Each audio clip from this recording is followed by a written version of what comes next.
Ladies and gentlemen, it's 9 p.m. It's a Thursday night. In fact, wait a second.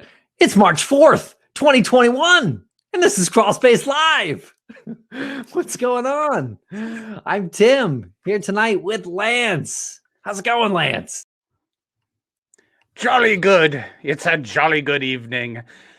The church bells have tolled their 9 chimes in my small hamlet community, indicating that it is True Crime Thursday.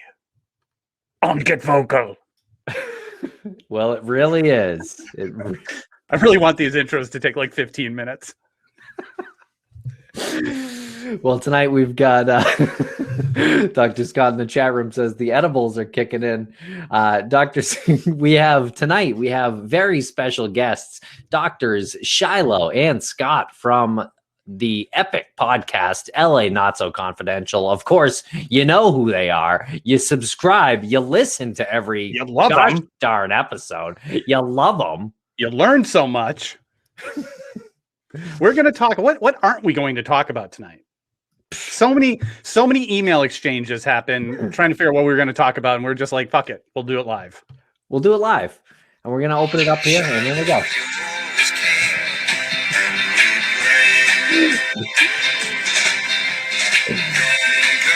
You guys put me in the best mood with that tonight. So good. Oh, so good. So good. So good. No, that's different song, yeah. And my dad is here tonight watching. Oh. Vocal. Wow. And you just told my origin story right there. Too much information. Oh, please. For you and I, Scott, come on. Oh, I know. Low bar, I guess. Low watermark. That's what takes most of the editing for our show is me going like, ooh, no, I'm edgy, but I think we better begin. We even talked about where you impregnated me with our podcast idea. And that just came out all wrong. Oh, all sorts of wrong. Well, welcome to another True Crime Thursday. Dr. Shiloh and Dr. Scott. For the maybe one or two people not listening who don't know about your podcast, LA Not So Confidential, could you please enlighten those couple of souls? Who are those people? Should we even talk to them? Tell them to hit the brakes. Why are you wasting your time? Yeah, I'm hesitant. How dare you not know who I think I am? You go, Scott. You tell them. Hey, so Dr. Shiloh and I are 2 forensic psychologists and best friends for over a decade, which is freaking me out. We did our graduate internships together, and we have a forensic psychology and true crime podcast show called LA Not So Confidential. Come on and check us out. I think everybody here knows us, though, which is really nice. We're among friends. We are. We sure are.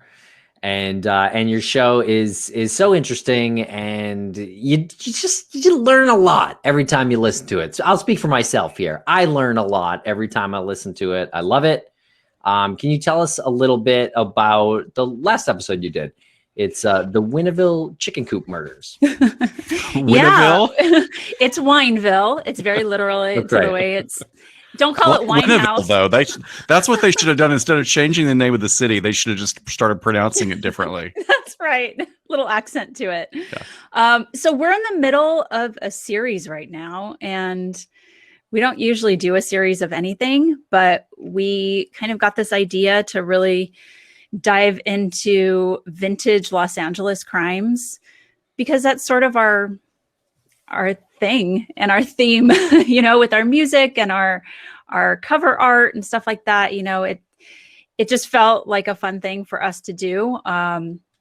So we, coinciding with the Cecil Hotel documentary that came out, we picked a crime from the 40s there to talk about with Dorothy Jean Purcell, who threw her infant out of the 15th story window, and talked all about infanticide. And then, in the Wineville chicken coop murder episode that we just did last week, we covered that case, which took place in the 20s. You guys might remember the movie Changeling with Angelina Jolie. That was based on those crimes, where these boys were abducted from Los Angeles area and taken out to this chicken ranch in Riverside County, where they were murdered by this horrible, horrible person.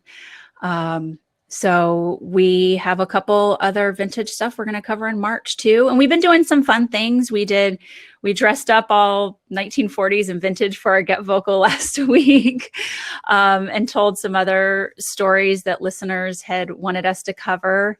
And we did a LA Noir movie watch party on Amazon, which we will be continuing. Video. That was a blast. We had so much fun. So much fun. So we're you, having fun with it. Dr. Shiloh, thank you for setting that up. I mean, like it's a whole thing on Amazon Prime. You set it all up and then send out a link and everybody joins you. And we just had, I was, throwing trivia in about the movie that we watched, but the discussion was really great. And I really felt like I was sitting with a group of my friends watching a movie. It was great. Yeah. I mean, it was really a different experience to get us out of this COVID crap, Well, that sounds really fun. Yeah. Can you? Really fun. I know. I want to hear a little bit more about this. I didn't know about this, but yeah. Yeah. What movie did you watch? So we watched In a Lonely Place with Humphrey Bogart and Gloria Graham. Gloria Graham, Is that right? So it wasn't one that Scott and I had seen before, and I just kind of picked it based on who was in it and the title or the description of it. But yeah, you go on Amazon Prime and you can choose a movie, and as like the host, I can send out a link, and then once everybody's on in the chat room, I start the movie, I can pause it, whatever we need to do. And then you just have this chat going during the film. And it was, we were commenting on the costumes and the drama and the who do you think did it, and plus all the sidebar conversations like that happen here. And then of course Scott was giving us great little tidbits of trivia and interesting backgrounds, like the relationships between the actress and the director and all that fun stuff. So I think we've discovered a new aspect to our, for our patrons and for anybody else who wants to join in that has an Amazon Prime. I know, unfortunately, for some of our people that are overseas, there's going to be kind of limitations to what is available for them. But it was really fun, and some like really profound conversation was started by one of our members, Pia. Had some really fantastic insights into the role of women and being accused of crimes, and it was some really good conversation. I mean, I think we have the greatest fans in the world. And listeners. I mean, it's wonderful. No, we do. Yeah. Yes, you do. We all do. We're very lucky. Maybe the close second, but we share a lot. Yeah. We do. You were talking about doing some vintage crime coverage. Where does that? What's the time frame for that to be qualified as vintage? Because you were saying that you dressed up in the 40s. So do you cut it off at like 70s or something? Well, what we did for vintage is we're thinking about up to really the 60s, like early 60s, but we didn't realize until I got my husband Dan gave me like 2 incredible books that are way out of print that he had to get off a Libris about these crimes that happened from the 20s all the way up to like 1945, and they were. At the time, they were crimes of the century. And they're like, it's so funny because most of them are pretty obscure and haven't been like picked over by all the true crime shows. So I'm really excited to share them. But even some of the noir, I mean, our whole thing, our intro music and everything is sort of based on film noir, which was about, gritty crimes and sort of dark motivations and anti-heroes and archetypes in film that really kind of, sits in a very special place in the development of motion pictures. But noir goes all the way into the 70s, and then it's been reimagined in modern worlds. And we've also got a couple of other movies that cross over between noir, crime, and horror that we'll be adding in the future as well, that really go deep into like psychopathy, sociopathy, and psychosis. It's really portrayed well at a time where mental illness was not really explored very much in film. It's one of the ways that we can truly do some coverage on LA cases. I mean, you think with the title of our show that we would be doing a lot of LA cases, but because Scott and I are working with law enforcement in LA, there's a lot of controversy. There's a lot of things that would just not be good for us to touch professionally. And especially with, anything in recent years or decades, a lot of those people are still alive. A lot of those officers or investigators we may work with who were part of those. So no, we're not covering OJ and, stuff like that because it's just a conflict of interest. So this was a really good way to dive into some LA stuff. And we have to be so careful about anything that's super current because you don't want, certainly, we have a lot of insights, but if we can't take the chance of affecting any kind of adjudication or legal process, that has to play out the way it plays out with the people that are involved in that case. So we have to be really careful with the most recent stuff. Is, in your opinion, is LA the best crime city in America? I think so, hands down. I think it's different. It's hard to compare them. I think in fact, this series of books that I found from the 40s talking about crimes from the 20s all the way to the up to the late 40s is there's a version of it for every city. There's a Chicago one and a New York one. And in reading all of them, you see there's just a real different feel because all the cities have different personalities. LA is a desert city. It never rains here. So there's always everything's kind of dry and dusty. And I don't know. There's just a difference to it from the way you would look at something in New York, I think.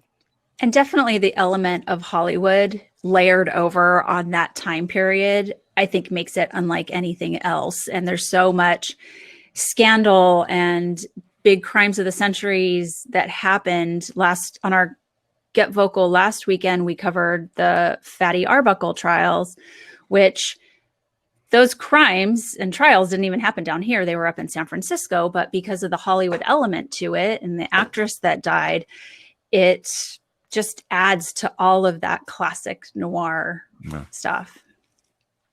If you think about historic crimes in America, I can think of a handful in Chicago. I can think of a handful in Boston. I think a lot of crime just kind of stops over the winter in places like that. I think, real significant crime. I think the weather alone in LA allows criminals to operate 365 days a year. There's so many different genres of crime in LA. If you say noir, like that noir style, I don't think of any other city. I don't think of any other city. Maybe New York, but that's more that's not noir. That's a different type of I picture Chinatown, that noir. Yeah, that's okay. I think I'm glad you said that.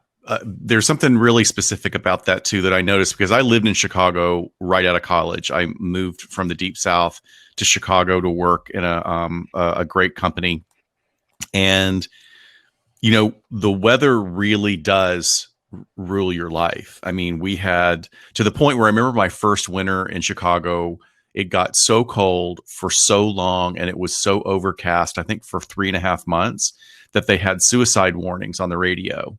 And they would tell you to, pull down all your window shades, but turn on all your lights and turn on music because people would just be overwhelmed with depression and seasonal affective disorder.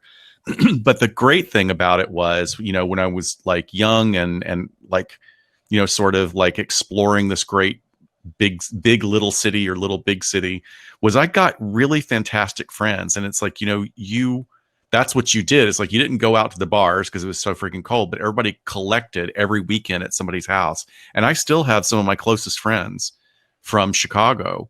Whereas in LA, for years, because of entertainment and everything sort of being spread out, you can live in the same apartment or the same house for 30 years and not know your neighbors. I mean, it's one of the greatest lines from Death Becomes Her after Bruce, Goldie Hawn Meryl Streep blows Goldie Hawn away. And Bruce Willis is going, the shotgun, the neighbors are going to come around. And she's like, neighbors? We live in Bel Air. When have you ever seen a neighbor? We've lived here 30 years. It's kind of one of the jokes about LA. Just so much separation from everybody. Definitely true. But even you think about cults, and I think about California I mean, when we did our cult episode way back when, it was just cults in California. We didn't even go any further than that. You're right. There's different genres. It's like there's something here. And I think we talked about that, Scott, like the reason people come to California and the different, I don't know, some of that woo stuff that you know about that I don't know about. the reasons people come here. I think there's always there's a sort of a sense, there's a mystery about the desert, so like the Eastern Seaboard and the Southeast and the Midwest are just so different because they have 4 distinctive seasons. Whereas you get out here, time tends to be perceived a little bit differently. It's around award season, not real season. Yeah, it's really awards. Yeah, it's award season. Fire, earthquake, flood, and award season. That's it. Yes. But the cults, I think, are sort of a representation of like you can feel really separated from people out here, and cults makes a very fertile ground for cults to develop, to be inclusive and pull you in. And if you're feeling lonely, then that's the perfect sort of electrical charge that can get you pulled into that kind of movement or belief system. Right. Although clearly Q wasn't relying on LA to be a thing. Didn't need it. 17 minutes in. 17 minutes in. There. Yes. Yeah, there that's mostly internet based. But I get your point about LA, because people come from all different parts of the world, really, and they're all different kind of creative people. And it is a lonely town. It's a big town, but it can be very lonely because everyone is kind of on their own path. Yeah. Yeah. Great way to put it. And look, if you're coming out here to be, there's one of the things that struck me when I came out here as a young man and I was driving down the street is like, there are certain parts of LA where you do double takes because the people are so stunning. It's like, is that a genetic experiment? What is going on? And then you realize like a lot of people come here, like a lot of good looking people that want to be movie stars or actors or models or whatever. And it makes kind of sense that they've all kind of found each other. But that does kind of create this veneer of like you were saying, everybody gets so intensely focused on what it takes to be an actor. And that's a really challenging thing in itself. It's like you have to do a lot of really significant emotional work and training to be an actor, but you also have to be self-centered. You have to have really a lot of self-centered drive to achieve that career, and you have to be in it for the long run because it's not overnight. So being that driven and focused means that maybe you're not putting as much effort into interpersonal dynamics as you need to have a quality life, Coming from a former casting director. Yeah.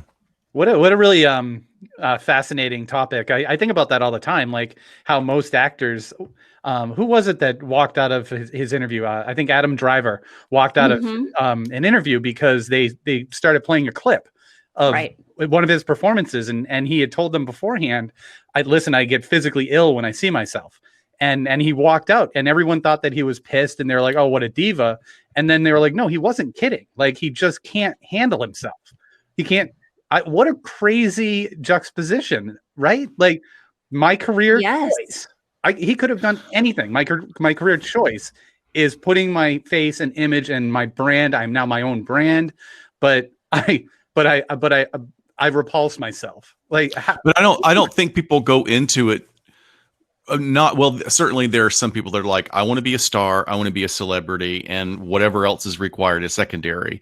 But a lot of people really do want to be actors for whatever reason, in the same way that many therapists and clinicians come from a background of trauma, and they themselves are wounded healers. Becoming an actor can be like a cathartic process for many people to deal with their past. But so many people, and because I work with a large law enforcement agency that has a threat management unit. Every single day, the detectives I work with are dealing with Instagram influencers or, sort of C-list Disney stars that have been working forever. You probably wouldn't know their name, but they're kids that have been working since they were 12 years old, and they have crazy stalkers. It's something that they didn't sign up for and their parents didn't sign them up for. It's like, oh, I wanted to be an actor and a performer, and I wanted to have fun doing it. I didn't realize that all this stuff came with it. Point. And I also heard something about how, I don't know if it happens now so much, but back in the early days when, you know, celebrities started becoming a thing, I guess some celebrities developed a fear of pens, like being stabbed by pens, because people were requesting autographs so much and they would be approached by so many people with like a pen in their hand that they started having PTSD. They started having nightmares about being stabbed with pens. Have you ever heard that? I have not heard it, but I'm not surprised by it at all. I mean, you know, even Stephen King was stabbed by one of his fan/stalkers. And I think that actually was maybe that was one of the inspirations for Misery. Yeah. But I mean, he had full on PTSD from that took years of therapy to deal with. I mean, people don't understand that celebrity comes with a lot of baggage. I mean, okay, you've achieved this major thing, and now you have to live in a compound. Now you have to live in a compound with an 18-foot fence around it and guards and cameras. Yeah. And people are trying to get to you, you know? I mean, that's what my house is now. Just ask Tim and I. I mean, we I don't know how you deal with it. I don't know how you guys deal with it. We wipe our tears with the money. Tears with the money. And Netflix is doing a documentary called Free Tim and Lance. Oh, hashtag. Yep. Yep. Man. Well, speaking of Netflix, there was there's a recent docuseries on Netflix called Crime Scene: The Vanishing at the Cecil Hotel, and tell us your thoughts on this docuseries. I, as a true crime just consumer, I liked it. I really did. I'm somebody who can be totally into something and just watch it for what it is. I'm not going to pick it apart, and I can truly just go into like entertainment mode. Speaking of Adam Driver, like I'm a huge Star Wars fan. I can watch almost every single Star Wars movie and not like pick it apart for reasons that people get all upset over. So on face value, I enjoyed it. I thought it was entertaining. You know, the Cecil is something I drive by just about every single day, and I am desperately trying to con someone in to get me in there. It's gonna happen. I think going to places like that brings a lot of perspective. You know, I've kind of asked people before, like, do they think it's weird and macabre, or do you think it brings perspective? And like when I was visiting Rebecca and Michelle on the East Coast last year, we happened to be coming back a certain way from where we were at. And I was like, can we please stop by Gilgo Beach? Because I just wanted to see what that area looked like. Anyway, but I enjoyed the documentary. I know probably like 5 different people that were in the documentary, so it was really interesting to see them. The historians that were talking, they run a great bus tour of different vintage LA noir themed tours in Los Angeles. I did a Black Dahlia tour with them. They're called Isotouric. And one of the officers, Jim McSorley, that was the detective with the beard, he's a really good friend of mine. And just has worked down there forever. And, you know, it's really interesting to talk to the cops that have worked that area and hear the stories of the Cecil. And I have talked to some of them after the fact, and they have one horror story after another to tell you about the dead body situations that they've had to go into. And it's just a really massive, bold place in the middle of the city that I love. And I love anything historic about Los Angeles. So to me, that's the drive and the pull to it. The like paranormal stuff is kind of interesting to watch. I watched the Ghost Adventures, you know, a couple episodes on it. Thought it was interesting. It was entertaining to watch, even though I can't stand those guys, but it was fun.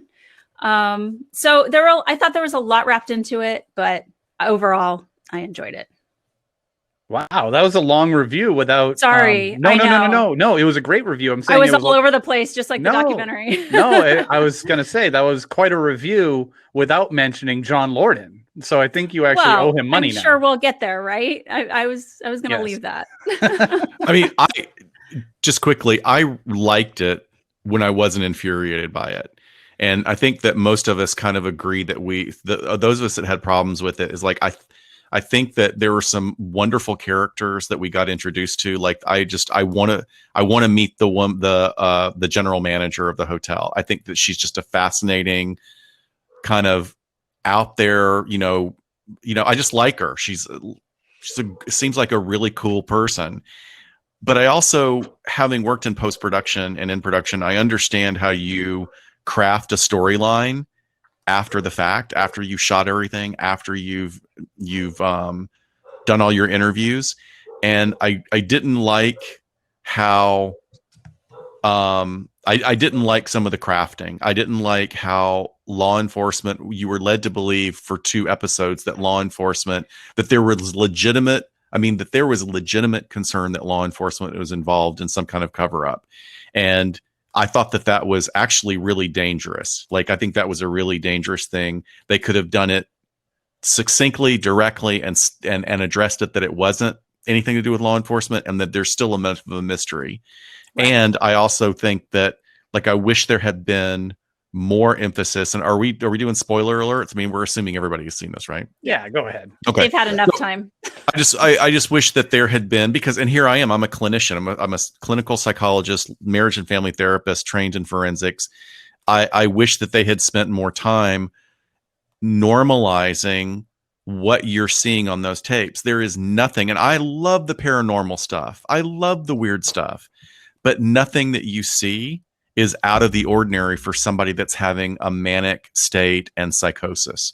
There's nothing in that doesn't make sense from a mental health perspective. I literally see that every day.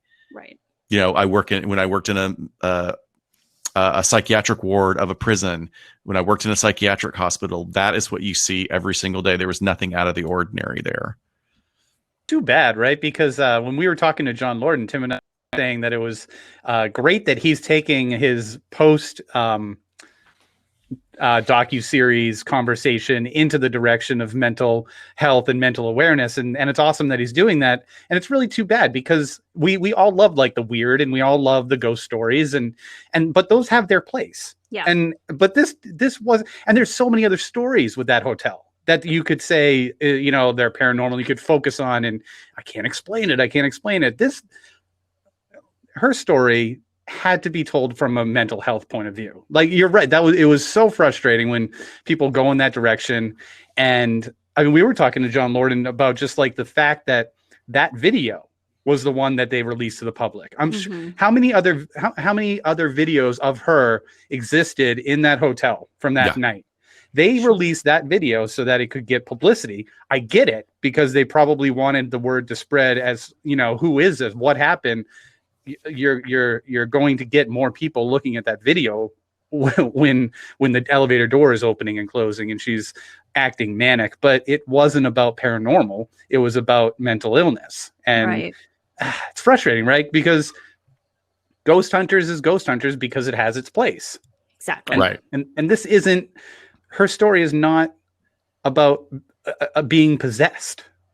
That was thank you. I think that's a really good point. That was the part where I was doing the Leonardo DiCaprio pointing at the screen, like, what are you talking about? Like, because that, somebody was saying, look at her hands. It's like she's casting a spell. I'm like, oh no, guys, don't go there. That's so disrespectful to this poor young woman who, just her life ended so tragically. They didn't need to do that. And they probably gave Dr. Judy Ho the least amount of screen time. If this story, especially the way they did end it and talking about what was likely going on, and thank goodness they revealed a lot of good collateral information about her likely being in a manic episode. But how do you have the forensic psychologist, subject matter expert, have this much time compared to everybody else? And she's such an expert. I mean, she really, she knows her stuff. And the idea that they gave her that little time was frustrating. I feel like it's also a bit insulting to the audience. I feel like the producers just cheese it and gloss it up because they don't think that there's an audience for people like us who want to see someone like that. Like that is interesting to a lot of people. And narratively, it could have been achieved in the same way. You can still keep the storyline fascinating and mysterious, and then have her come in at the end to wrap it all together and help actually. I mean, and this is part of a program that I'm involved in my day job, is we work very, very diligently to destigmatize mental illness. Because if you talk to someone who's if you talk with someone who is challenged by mental illness, they will tell you many times that it is really not so much the symptoms, it is the stigma and how they see themselves perceived by the world that makes their lives really difficult. That's a quick question. You said suffering, then you corrected yourself and said challenged. I want to make sure that I never I want to make sure I never speak about something that I don't know about. Like, why did you do that? I want to make sure that I never do something. Well, thank you. Because I often say suffering, and am I insulting somebody? It could be perceived as suffering. I mean, I'm sorry. There, I said it again. It could be perceived as marginalizing, because that is their subjective experience, and it just has become overused. And it's just one of these terms that we really want to retire it, because we're making a value judgment on what that person's subjective experience is. When you say, okay, so I'm going to use the term incorrectly, this person is suffering from psychosis. Well, this person may have a benign psychosis. They think that angels are telling them how great they are and smile at everybody and say hi because you're the avatar of light on earth. Is that person suffering? Not really. And our lingo changes all the time. Constantly. So like Scott said, we're retiring it. We still have to correct ourselves from time to time, but I think it's a good point. I mean, that's going to be very frustrating in your fields when you hear the other side of the conversation, where people are like, why do we have to change the verbiage? Why do we have to retire words? Stop being like, and then they bring it to the PC conversation. And I want to go, well, why is it a problem for you? We change things all the time. Things change constantly. Yeah. So we don't use, we used to use the R word when we were talking about people with developmental disability. And then it became, we used it as, my generation used it as a pejorative on the schoolyard. And I'm guilty of it. I mean, it's kind of shameful to think that we use that, especially when I work with and have some really good friends who are DD. And, that like, oh God, I used to use that as like an insult or even as just a mild joke. So hopefully, I mean, it's also about trying to just be, all of us, we should be trying to be better people and be more respectful of other people's experience. And that, that's a foreign concept to some people. I want to comment on one thing that you said, Scott, when you were talking about the narrative in the documentary that the police were involved in a conspiracy, maybe even with the hotel staff about all of this. And I know this is my bias from my experience and who I am and how I was raised and the jobs that I did, but I am getting really sick of this narrative coming up a lot, that nothing law enforcement says can be believed now. And I'm hearing that in reviews of movies, reviews of podcasts, reviews of stories being told from a law enforcement as like the first person perspective. I heard it with the Richard Ramirez documentary that, oh man, they had the investigators leading this conversation.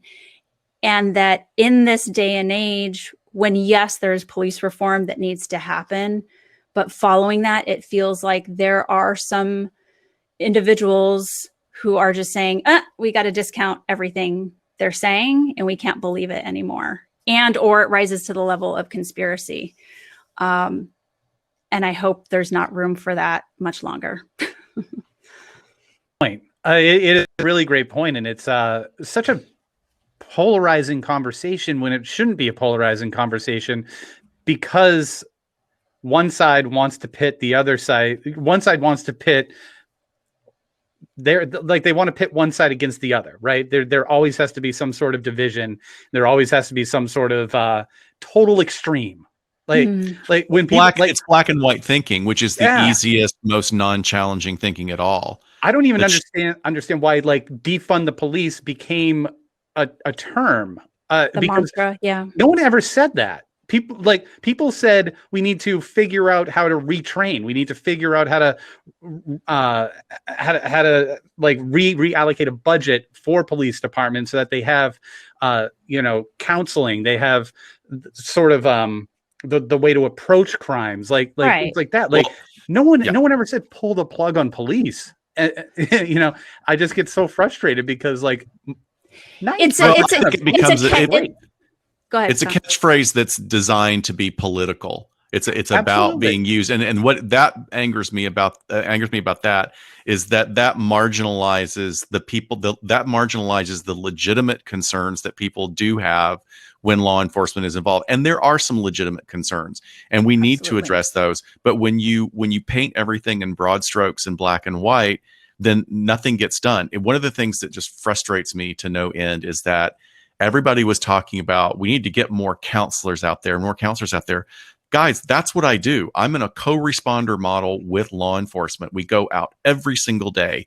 We see people in crisis. We talk people off bridges. We work with their families to get them treatment. There have been co-responder models in Southern California and all over the US for years, and they do great work. And it really is. It just makes me, it's been very frustrating for me knowing that this has been really my life's work now for 5 years. And it's like, I mean, I get really frustrated with my own employer because I want to go, would you guys hire a damn publicist so that the world can know that this exists? And anyway, I'm sorry, I'm ranting, but it's once again, it comes back to concrete thinking versus thinking critically about things. And there are some people that don't know how to critically think. There are some people that choose not to critically think. And then there are other people that exploit the other parts of the population's inability to critical think to drive political wedges between individuals and organizations. I mean, well said. I mean, that's been a device that has been used for years, and it's so weaponized now, and it's so easily distributed and easily executed because of social media, how fast you can get the word out there. I mean, there's so many cliches about how fast a lie will travel compared to the truth, right? And I feel awful that you're in that industry. Like, that is your job, that's your profession, and no one knows. Like, everyone thinks like, cops just go out, they shoot a couple people, they hit the bars, and then they go home, and there's that's where it ends. And I mean, it's is so important. And there's another part to it too, where they're like, let's get just clinician pairs to go out, and we go into very dangerous situations where we need law enforcement there. And there are some non-emergency situations where absolutely you can get clinicians out there, and that is the best. That is the ultimate. And that's also what we have continued to expand exponentially, and it continues to expand. But everybody, once again, is not critically thinking about the times that we do need law enforcement as a backup, because we know that this individual who's having an episode has a cache of weapons in their home. Like, I wish people would think about that stuff more often. Right. Yeah. Defunding the police wouldn't be exactly not the greatest point. It's definitely a political message that's been pushed. Definitely not, I don't think, what anyone wants. Well, and the realities of it, which is really interesting. I've got a peek behind the curtain in the last 6 months because I was pulled from my regular duties to go work under training and education for the department that I'm with. And basically because they needed someone else to help and do the research and do the development for future trainings. And you have these two things colliding where it's this, I'm not going to say defund the police, but reallocation of funds. But also we need a lot of training for the ways in which we want to improve law enforcement and the ways in which they serve the community in a safe way. Yet where did they pull money from right at the beginning? It was training.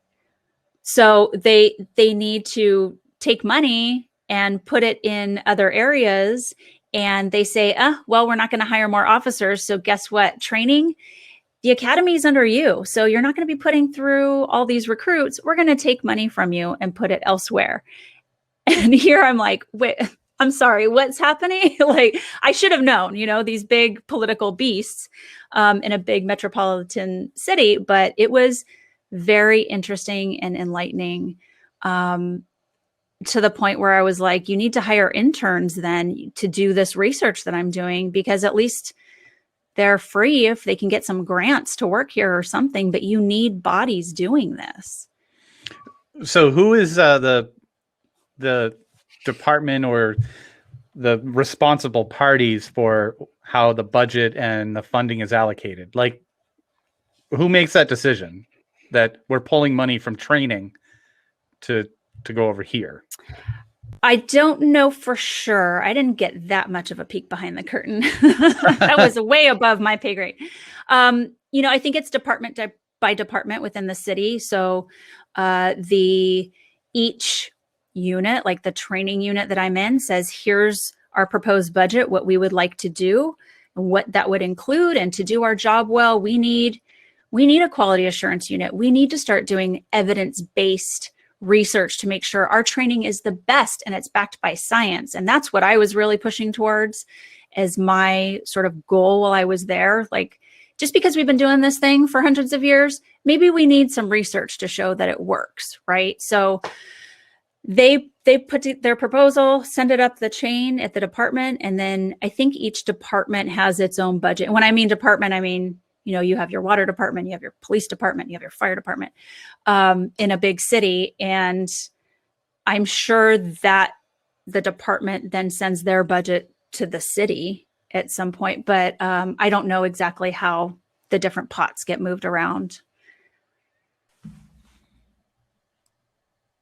Well, but John Lorden was an angel in that. So let's just get back to him. Yeah. This just turned into that Star Wars episode, that Star Wars installment where they're having the big political meeting and everybody in the audience is going, wait, is this a political movie now?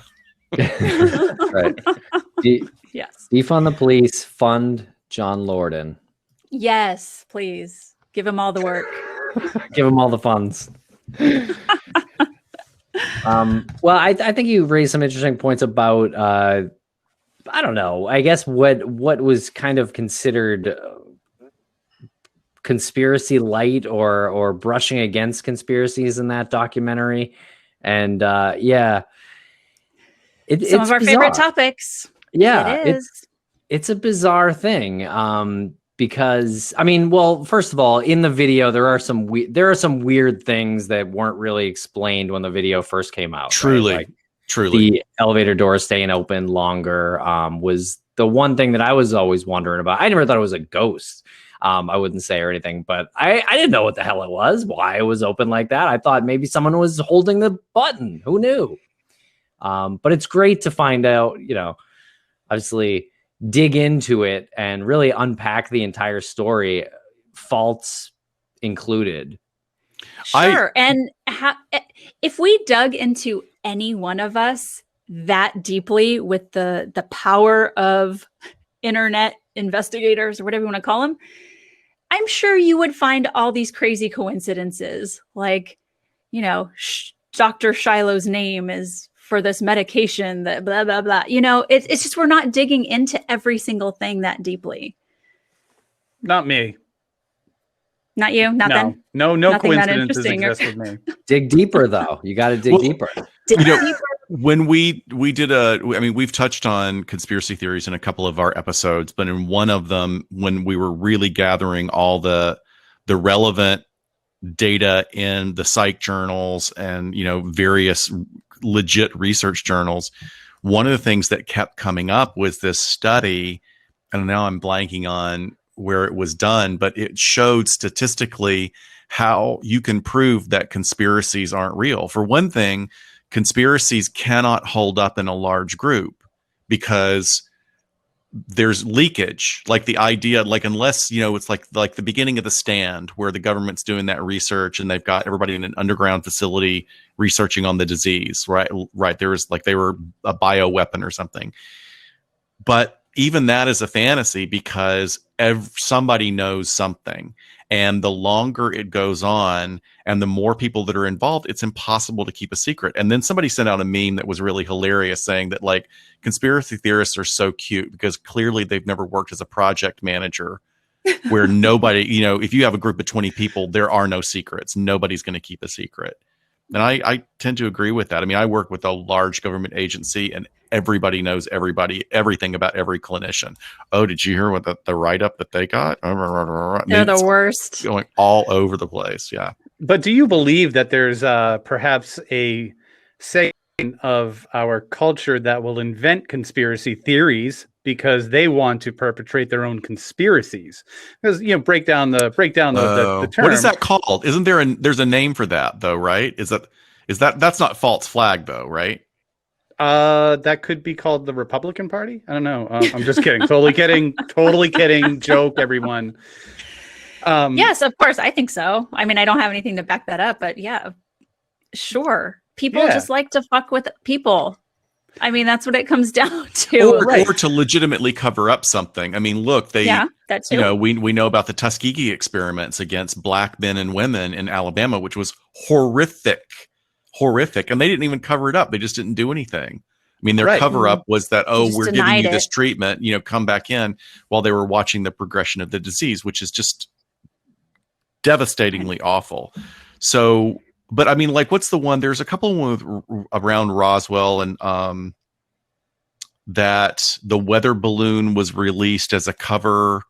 There are certain that one that were like, we've got to cover this up, so let's cover, or the alien ship itself was supposed to be a cover up for an aircraft, or like a super secret aircraft that they were testing. I don't know, that seems plausible. Yeah, I think people go the conspiracy route, and the chat room, Michelle and Greg have kind of chimed in on this, that when there's no answer, I think people tend to blame the police, I think, first. Well, like Michelle said, it's kind of an easy answer. It's an easy out. And it doesn't help that we have some really great documentaries that have uncovered some awful corruption. I've said this time and time again on our show. Like, I just remember watching Making a Murderer, and those law enforcement officers on the stand, and then the blood spatter guy. And I remember my husband was working homicide at the time, and I just looked at him and I'm like, please don't let that ever be you. Like, I will die. Like, please, no case is worth lying even a little bit. And he just looked at me like I was crazy. Like, of course not. And I'm like, don't mortify me because there will be a documentary about it. But it's when everybody is watching the #1 Netflix show and it's highlighting something this awful, it feels prevalent. It feels like, oh my God, how much is this happening? And I love that they're uncovering this because it is awful.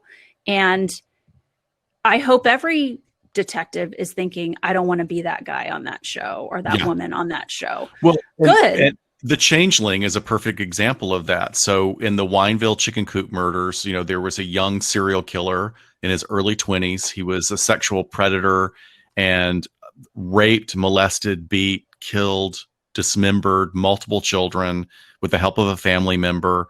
And the movie The Changeling is about one of those children that disappeared, and the young man who lives on the other side of the country, who's a runaway, who decides he's going to impersonate that missing child. And now this is an example that has been verified, is that the head of the LAPD at that time kept getting, the mom was pestering. She's like, where is my child? What are you doing? Why can't you find my child? And he was desperate to just make it go away. So when this kid came in that was none of the didn't even look like him, wasn't the same height, had different physical characteristics, different dental records. The chief of police was like, here's your son. Mm-hmm. And mom is going, no, this is not my son.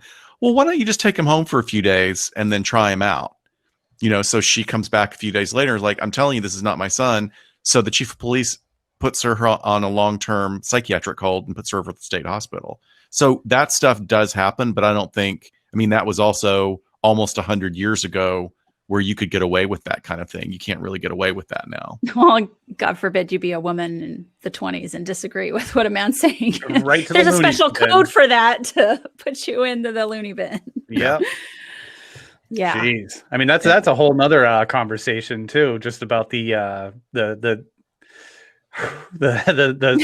asylum treatments and all of that. We have a side project with our friend Jen, and it's just to kind of blow off some steam where we talk about seemingly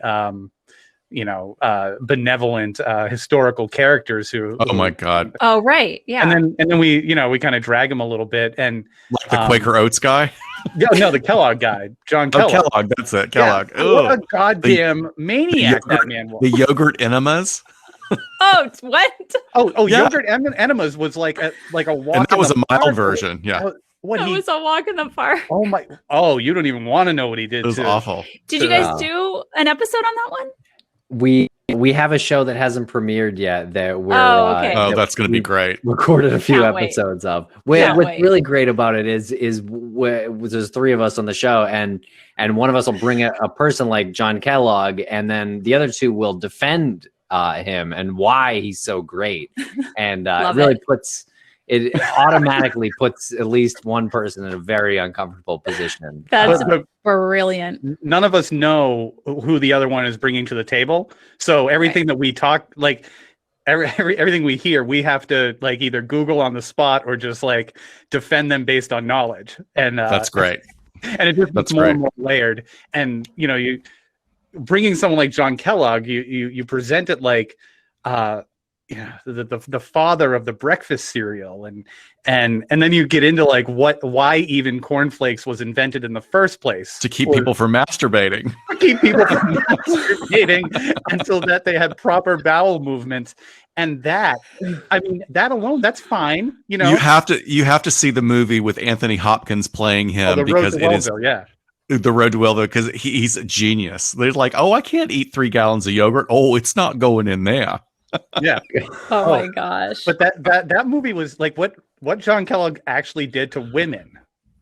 You have to look. He's like just a sadist, just a horrible person. But anyway, that was my point about the asylums when you said that God forbid if you were a woman and you in the 20s, like they had just wings and of asylums dedicated to tormenting women.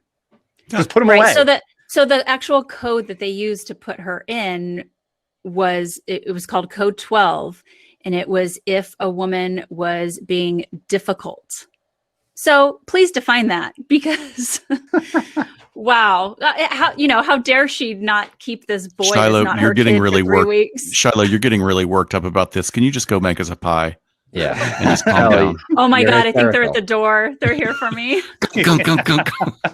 So you guys, if that's going to be your show, you have to promise me you're going to do one on the development of the vibrator, because that story is fascinating. Do you know that? I do a lot of research into the history of that. I'm muting Is it? myself. It's That not was formal very- though, right? Okay. I don't even want to give it away because some people probably in the room know about it, but it is like It's linked to unbelievable. the psych world, right? It is. Isn't it? Absolutely. Yeah. Okay. Because it was a treatment for hysteria. It I was was just gonna developed say as a that, treatment yeah. for hysteria. It was like Yeah. the step before they gave the hysterectomy. Well, yeah, like what they Thanks, found was Dr. Freud. the short version is that women, any kind of ailment that a woman had, which was always just kind of, they didn't have like a diagnosis for it. She's she's hysterical because her womb is wandering. Hysteria is like the root of the word is womb. So Shiloh just the way gave a you great would- impersonation of a wandering womb. wandering womb. So the way that you would treat it, one doctor was like, oh, if you stimulate a woman enough, she gets a release. So all these women were going in for the treatment. So weird. And to the extent that women were coming in so often that the nurses had to be trained in the stimulation and release technique. And you can just imagine these Victorian women like lining up to go to the doctor's office for their treatment. I'm not feeling well. I need another somebody treatment. said, "Oh, if we invent a machine that does the work for us, our hands won't be so worn out." Wow. I'm sorry, I went there. I love it. The thread of emails that we had, like, what are we going to talk about? We had some ideas about it. We haven't touched a single one of those ideas, and none of them. We've pretty much wrapped on a little bit. A little bit. I mean, all overshadowed by the history of the vibrator. Hey, you never know with us. I mean, we're professional psychologists. You never know what you're going to get. Except when I murder a concept. That's one of the comments we got. Was that on one of our platforms? It's like, Dr. Scott murdered this concept. No, butchered it. That I butchered it. The butcher. We got yelled at on Twitter today because we use the word crazy, because apparently we're not human beings and can't just say a word. We use the word crazy. Well, what was the context of it? I don't even know. They didn't leave a reference in the tweet. So were you like, they said they're going to find other experts that don't have letters behind their names that know more than us. So just show them your impersonation of the wandering womb, and all respect will come back. That's all the legitimacy they need. It's really hard to beat the premier forensic psychology podcast. I mean, yeah, right. How could you? You guys set this up for failure when your little promo today said the two smartest people in the world or something. This is how we got here. Oh boy. Wow. Gotta set it high. Gotta set expectations high. And I don't think we let them down. I don't think you hit the heights of irony, I think. The heights of irony. Dr. Scott, is that a stationary bicycle behind you? It is. I got the Pro Form from Big Five, and I've actually been using it. I was like, because I have gained so much quarantine weight and can't even get up a flight of stairs without thinking I'm going to have a coronary. I'm like, okay, it's time to start exercising again. Well, okay, but what are you looking at? Yeah, you do look all these great. filters. Like, but what are you looking at when you sit on that stationary? But you're looking at the bookcase? Oh no! Well, you know what? I mean, I flip my iPad over and I watch the Umbrella Academy or whatever, and like knock a couple of episodes out. It's great. Mean you listen to Crawlspace? I don't understand how you're not getting these. No, I listen to Crawlspace. I listen to Crawlspace instead of work. Oh, great! Yeah, right. 8 hours a day. We need to defund you now, Scott. Yes. I mean, no, we'll just reallocate his budget. But when they catch you, you're like, no, these guys are basically doctors and psychologists. So I'm doing research, and then they're fine with it. Yeah, exactly. It is interesting. I mean, like, that's something that I would love to have. Like, I know that we touched on this in our sort of our private group chat, but the idea of another sort of taking another hour at some point of talking about, what it's like to be in this position. I mean, we're all like, it's very interesting to like be using my training and, for what it's worth, my expertise. And, the vast majority, I mean, 99.99999% of the people that listen to us give us this really great feedback. And if we get corrected on something, it is the most professional correction. Like, I just love it. And we're so thankful of like, oh my gosh, I did not know about that research. Thank you so much. I'm going to go do a deep dive. And then you get like a handful that is like, really, wow, okay, that you really took, you wanted to take time out of your day to write a 3-page email to me about how one comment I made completely commandeered your life. And I'm like, I'm very sorry you had that experience, but it's an interesting space. It's an interesting space to inhabit, because I wasn't expecting that. That you mentioned that, because Tim and I did the podcast therapy session with Jordan Bonaparte from the Fine Show Nighttime podcast. Mm-hmm. And he mixed it up. He read a couple of bad reviews and a couple of good reviews just to, work out the therapy with us. And we were just like cracking up, because his point was that, like, ultimately your most honest reviews lay within the 3 to 4, 4.5, like that area stars. If you're rating it, no one's going to love 100% of what you do. So it's impossible for someone to give you 5 overall. And then like a 1-star review, like if you hate it that much, why are you even taking the time to do this? Like, why are you even taking the time to write the review, to rate it? And then in the review, they say, I've listened to 30 episodes, but you said this. It's like, really? Right. Like 5-1 after that? Or you have the person that's like, okay, now I'm on this episode and this is what my beef is with you. And now I'm on this one. And I'm like, why are you still listening? I would have been, I know within the first 15 minutes if I'm going to continue listening to a podcast or not. Yeah. Those are what the YouTube comments are for. You can comment individually on each episode. But if you're still listening to the show, and even if you listen to a certain percentage and then stop, that's fine. No one's saying that's not fine. But that by definition, that's not a 1 at that point. You listen. It's like finishing your meal and then sending it back. Right. That's a great metaphor. Great way to put it. At that point, it has to be.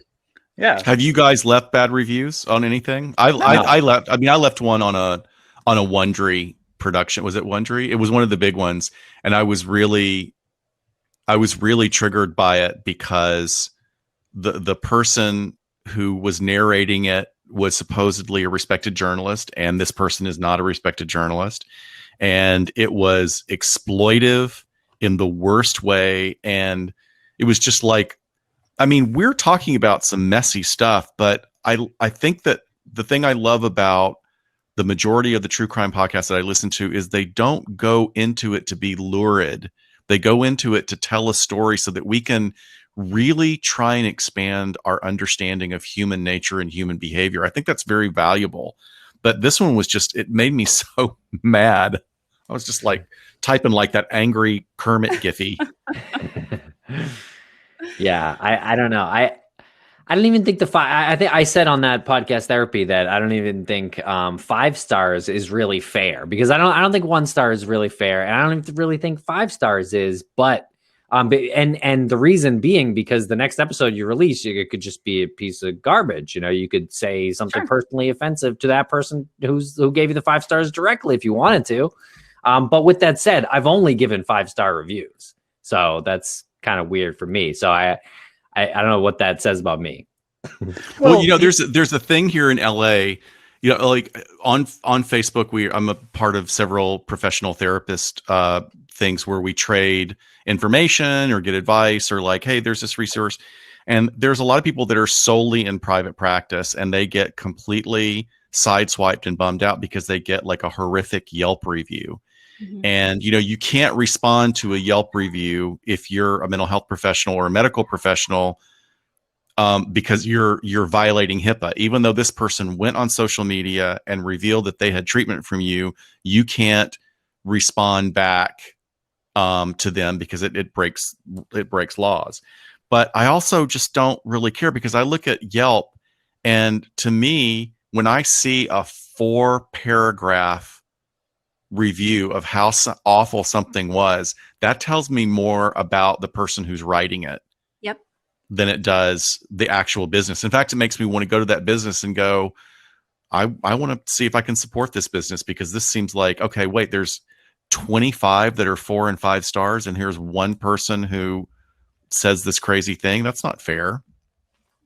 It's like if I see a show that has 12,000 ratings, and they have a perfect 5-star review, perfect 5-star rating, I'm not listening to that show. Probably I'm going to listen to the one that's got 3 stars, or 3.5 stars, or 4 stars, because I know that there's some depth there, and I know that this show probably has something that's going to irritate or anger some people or make someone think. If you got over 10,000 perfect reviews, your show is either so boring and so ineffective, or there's a Twitter farm, or there's a bot farm in like outer Mongolia that's set up to give you. Either way, I'm not listening, because you can say it, Lance. Just basic bitches are listening to it, right?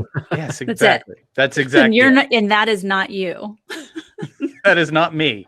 That is not me. I am a wandering womb, and I will wander to the next show. So funny. But I love that Mick. I don't know what Mick's comment says contains nudity, and I don't know what that is in reference to. you know, I was looking That at should that be too. like that should be our warning for our podcast. Shiloh's was like, this podcast contains nudity.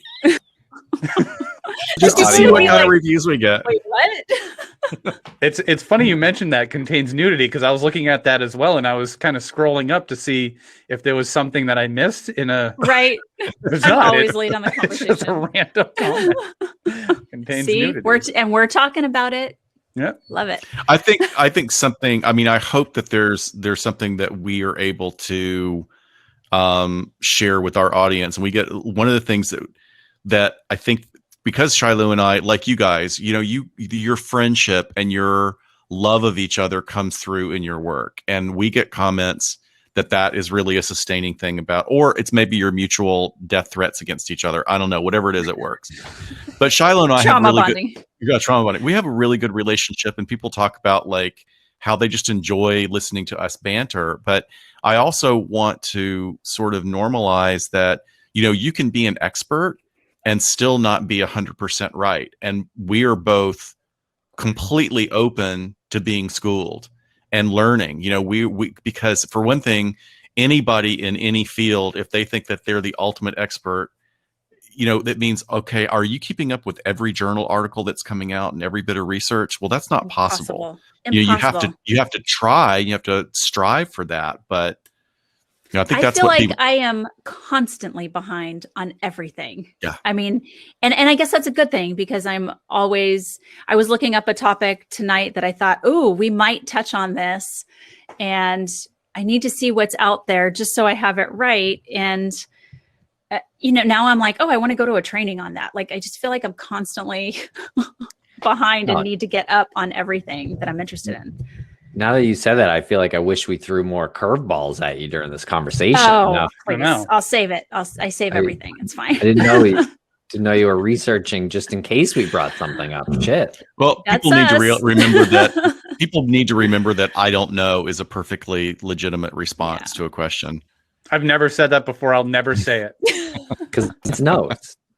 I know. He doesn't more- not know. I have forgotten more than I know. No. Oh, Jason, I forgot to do the toggle your butt thing over today. I didn't I? Shit, I forgot. No, I gotta get everyone back is into waiting that. for it. No, what a jerk. What a jerk. Toggle. What am I missing? Well, at the beginning of the show, we say, you know, click the link and bring yourself over to get vocal, because there's this great chat room going on. You know, you don't get that chat room on Facebook or Twitter or YouTube. Toggle your butt on over. It's a catchphrase of Tim's. Got it. That's got to go in a t-shirt. There's so many t-shirts. So many Oh, t-shirts. So so many many, t-shirts. so little time. What's your favorite noir crime movie? Both of you. Either one of you can start. Shiloh hates LA Not So Confidential, LA Confidential, and I rewatched it because I wanted I to see hate if LA Not So Confidential. Sorry. I rewatched it and I really enjoyed it. But my favorite is They Live by Night.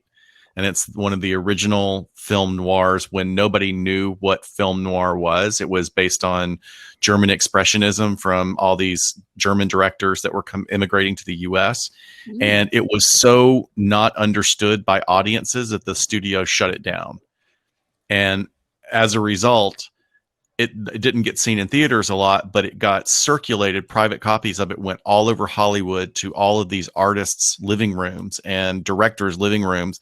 And they were like, we've never seen lighting like this. We've never seen anti-heroes like this. This is great. So this whole genre of new film making came out of this film that really didn't get all the credit for it until many years later.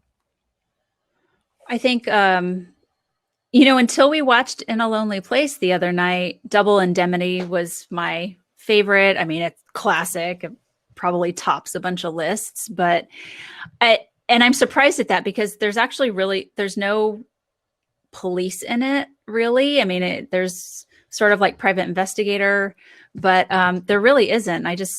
I like it's that also- one. But it's that concept of double indemnity that drives the entire Yeah. thing. That's really cool. Yes, and just that like beautiful house. Like I love that house, and I think it's so funny because they're like, oh, he paid $30,000 for that. And I'm like, I'll take 10 of them, thanks.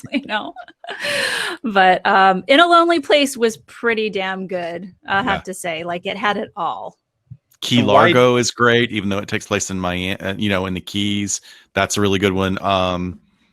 What's Diabolique, which is a French Ooh. film, is really, really very much noir and crosses into horror. There's Yeah. some See the really remake? great ones out there. Mm. With Sharon Stone, I didn't care for it. Yeah. The original one was the original one is just so creepy. And also Dead Ringer with Betty Oh. Davis, which was late 50s, fantastic. I thought you were talking about the Jeremy Irons movie. Never mind. The David Cronenberg version is David very Cronen- different. Yeah, which is a really good movie, but yeah, It is, now yeah. It wasn't even a remake. Yeah, right. Just That was totally No, different. it's a Just completely same different title. story. Yeah. Yeah. It's the only thing that shares is that it's about twins. right. What about you guys? Are you into them at all? I was just looking, and I don't know that I am into them because I feel like a lot of the ones that I'm looking at here, I either haven't seen or I just didn't really care for that. I mean, much. Chinatown's noir, right? Yeah. Yeah. Chinatown. And I like, think Chinatown's probably And my The favorite. Departed would be a modern version of noir. I mean, Okay. like certainly doesn't Sure. not really the lighting or the setting, but as Right. far as the anti-heroes and the twists Mhm. and the archetypes, I think it's very much a noir film. Yeah. Oh, Kiss Kiss Bang Bang. I don't I think don't I've know that seen that one. one, but I know that it's supposed to be styled as Ah. noir, but I haven't seen that one. Oh, that's great. That's an LA movie. Yeah. Hmm. Very What funny. about Pan Man? Pan Man's noir, right?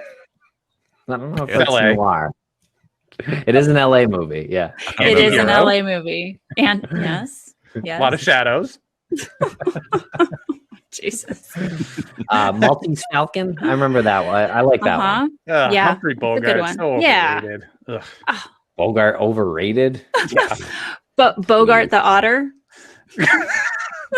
Scott, What is when that? we're doing, Oh, I know. when we're It's like- watching him, he's like, You're showing in his shirt sleeves, and he's like just got these like gorilla. Oh, he's a skinny little guy with like hairy gorilla arms. And I was like, oh, Bogart the Otter. That makes me think that someone's just like hogging the otter and like petting an otter. Bogart and the Otter. Yeah. Yeah, don't Bogart the otter. I don't All right. like Humphrey Bogart. I just don't like Humphrey Bogart. I don't What? like Casablanca. No, I don't like it. Casablanca's I a hate snooze Casablanca. fest. oh man. Casablanca is brilliant. It's a Stop it. snooze. It's a The snooze. show is over. Look, I got this coin. Whoa. You have a coin? I'm not doing it. I'm not doing it. You said You're not doing the bit. I'm not doing it. Fine, I love you Casablanca. guys need to do a challenge coin. I'll buy one of your challenge coins. Lance, let me see that coin again. Coin. Here, let me hold it. Let me hold it. Yeah, here. Just Oh, thanks. Oh. yeah. Oh my god, that's really cool. It's really cool, isn't it? Yeah, look at that. Yeah. You can Tim keep doesn't it if want to you play. want. So, My oh, God. I'll play. We got to call Aw. John Lord. We got to call John Lorden you. because you guys Yeah. just made a rift in the time-space continuum. you know Pass- who I think I got on board to make challenge coins is Bob Ruff. Ooh. I even gave him our guy that we use, so Bob I think, Ruff. he's gonna get in on the. Whoa, what's that, Scott? Huh? Oh, too funny. We got lots of challenge coins if anyone wants to buy one. We got should like make really- 300. Oh, you have one Nice too. weight in them. I do have one. Yeah. Oh, can I see it? Oh. Does Yeah. it look You like want the one I to- just yeah. gave Dr. Yeah, Shiloh? A lot like that, actually. Oh. Yeah. Oh, that's crazy. That's so Yeah. cool. Oh my goodness. Yeah, it's really cool. Cool. Yeah. Challenge coins like it. everywhere. Did you see the two hacks from CNN, Don Lemon and Chris Cuomo, trying to steal our bit? No. They totally stole our bit. It was Don Lemon's birthday, and Chris Cuomo passed him a box of cupcakes through the Oh, screen. Please. They all laughed, and I'd like to say that some people on Twitter noticed and called them out on it, which is Good. they Good. really needed to be put in their place. Well, maybe they're fans. I don't know. Maybe they just- Imitation is the most sincere form of flattery. We should get him on the show. We should get him on. We should get him on the show and say, "Do you know the origin story of the vibrator?" We have this doctor that's going to tell you all about it. He's going to tell you all about it, and the other doctor is going to float around. Wander. Yeah. Too good. Well, this has been My a goodness, great we've gone conversation. 15 minutes over. Oh my goodness, I'm sorry. Of course, we can't go under. I mean, we can't even leave on time. I mean, why would we? Yeah. Yes. Yes. So good. So good. Well, thank you everyone for listening. Go check out LA Not So Confidential. Oh, you can blast that, Lance. Oh, sorry. Man, Yeah. we should have a Saving Silverman watch party. Oh, we got to I do like a that Twin one. Peaks That's right. watch party. Twin Peaks, we should do that. Yeah. That's a great idea. Let's set it up. Yeah. Oh, that'd be fun. I know like 5 people that'll show up. Oh, maybe 5. Here we go. I remember Saving Silverman. I remember liking that movie. It holds up. Jack Black. Yeah. I mean, come on. Neil Diamond's in it. Yeah. Yes. And Amanda Peet is great. in Yep. it, No. So Yeah. How old is Neil Diamond? Like 90, 45. right? I don't know, but he did stop touring. Oh. Yeah, I would see him every time he came here the last several years. Guy's got some pipes on him. Oh, I know. He's Neil Well. Cole. Jody said he's Neil Cole. Who's old Aw. now. He's not a diamond anymore. Aw. 74. Oh, really? That's a lot younger than I thought.